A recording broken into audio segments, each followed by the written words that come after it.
approaching a conclusion here, and we're trying to get a wrap on this stuff, so I'd like to do a little bit of a recap. So what are some of the do's? Explain agency relationships. Have your clients sign the agency consumer disclosure. Present a comprehensive buyer presentation detailing your services and your compensation expectations. Discuss and sign a buyer representation agreement with your agreed upon fees before showing a home. I know you guys are scared to death, some of you that have never done this before. I'm telling you, Amy and I have had buyer representation agreements in place for 30 years, and I'm going to hazard a guess and make a prediction that once you get past the new pair of shoes, uncomfortable kind of thing, that you're going to be just fine, and you're going to actually, I believe, most of us are going to embrace this change.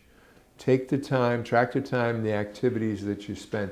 You know, I did want to tell you that when Amy and I got together and elected decades ago to do business this way, we basically had to make our own exclusive buyer agency representation agreement with the help of an attorney.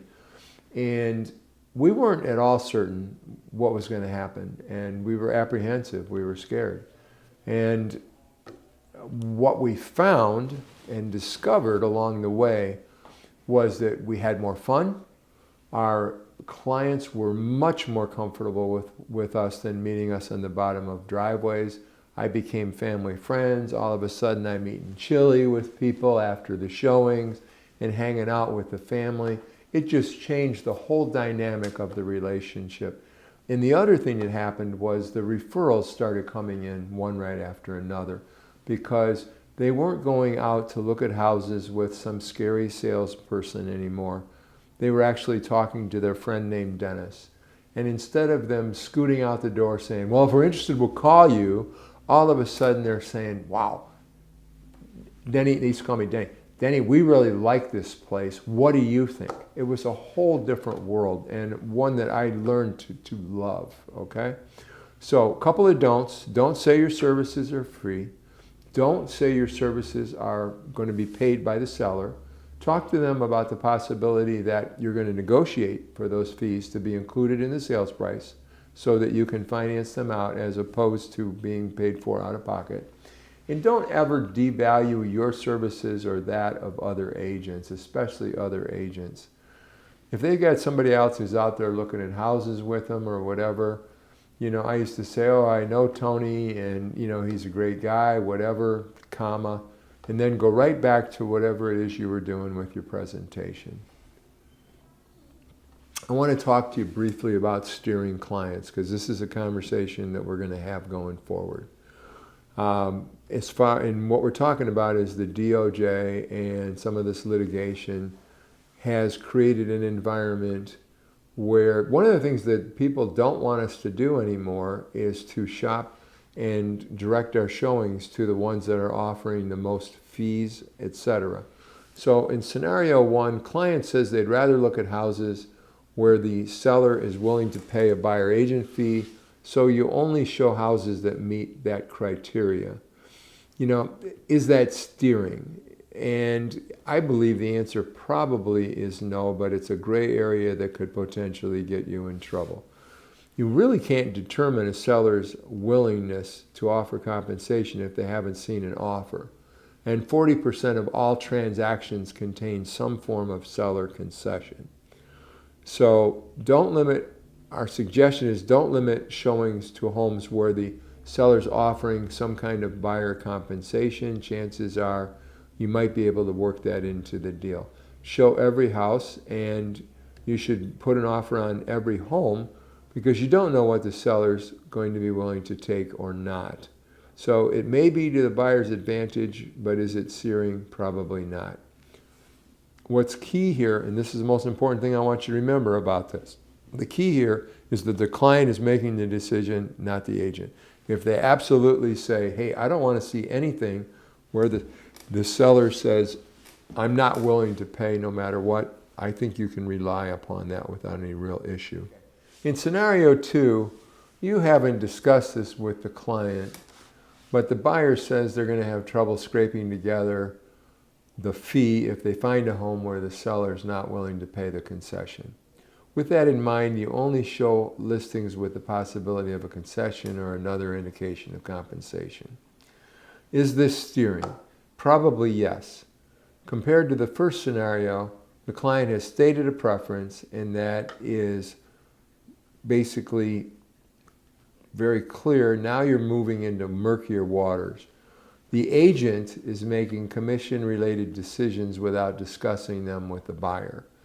Taking the decision-making process away from the client and into the hands of the agent is kind of a dangerous process, and you are limiting what the buyer may have access to. So I want to encourage scenario 2 as to be a practice that you specifically avoid. In other words, the whole point of this is when you sit down with a buyer, you explain to them that the fee sometimes is going to be offered by the seller, sometimes not, but a significant percentage of the time the seller is willing to finance the closing cost over and above their net sale price that they're interested in, and I'll explain that to you in just a moment. Scenario 3, buyer spots a house for sale. Agent sees there's no concessions are being offered.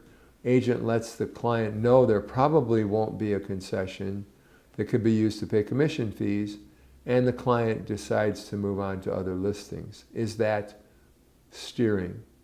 It's not steering because the client has made an informed decision. That's important. Informed decision. Best practice, go ahead and question the assumption that no concession will be offered. The agent, shall convey the information to the current client and let them decide how to proceed. Every negotiation is different. It has to be actual knowledge, not an assumption. Is the client always right? Absolutely. If steering is based on who's making the decision, will agents always be in the clear if they simply follow the client's direction? Maybe, okay? Probably, most of the time. But if the client is providing that direction, but is ignorant about the offer process, in my opinion, the agent has a responsibility to offer the guidance. Let me give you an example. If I said to Tony, Tony, some of these sellers are going to be offering concessions. Some of them, they're going to indicate a willingness to work with you on financing the buyer representation fee over and above what it is they're willing to accept for their home.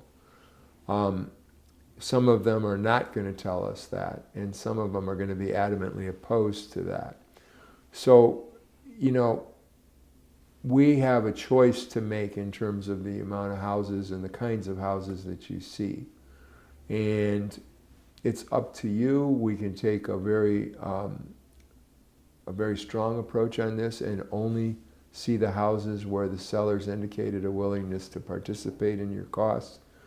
We can go somewhere in the middle and just simply wait and approach it on another basis and ask the sellers, even the ones that haven't indicated that they're willing to participate in these costs, or we can limit your search. What would you like to do? If I've had that conversation with Tony, I believe that I fulfilled my responsibility to give him an opportunity to make an informed decision going forward as to what's in his best interest. It's very important that you do so you can avoid allegations that you steered them on the basis of commissions being offered.